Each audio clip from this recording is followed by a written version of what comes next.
सम्मान्य नागरिक बंधुओं, जय भीम। मैं बालकृष्ण भाविस्कर, जोन प्रभारी, बहुजन समाज पार्टी इंदौर में बात करने के लिए आया हूं समसामयिक विषय पर। और समसामयिक विषय अत्यंत ज्वलंत है, अत्यंत प्रासंगिक है। प्रासंगिक इसलिए है कि संसद में एक विधेयक प्रस्ताव हेतु रखा गया और वो विधेयक था महिला विधेयक, जिस पर चुनाव हुए। अंततः गत्वा एक विचार या एक दृष्टिकोण जो पुरुष प्रधान समाज का है वो निश्चित रूप से सामने आया है। उसमें ये प्रस्ताव जब रखा गया महिला आरक्षण संबंधी, तो ये खारिज हो गया और ये ही चिंता का विषय है।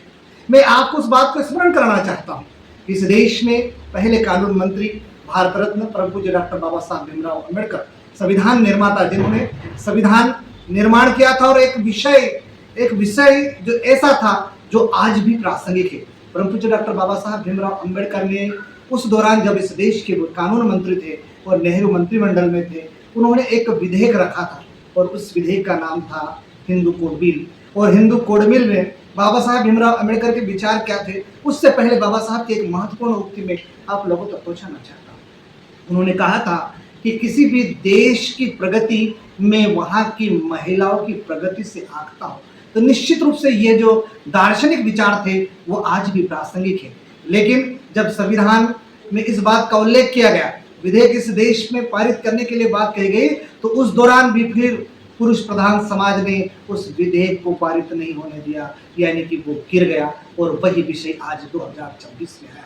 हालांकि बाबा साहब भीमराव अम्बेडकर ने महिलाओं के लिए 50% आरक्षण की स्पष्ट बात कही थी, लेकिन आने वाली तमाम सरकारों ने अपने अपने छोटे छोटे लाभ को देखकर उसे छोटे छोटे टुकड़ों में पारित करने का काम किया। लेकिन वर्तमान में मोदी सरकार ने 33% महिलाओं का आरक्षण की जो बात की है, उसमें बहुजन समाज पार्टी के मुखिया बहन कुमारी मायावती जी ने इस विधेयक का समर्थन किया।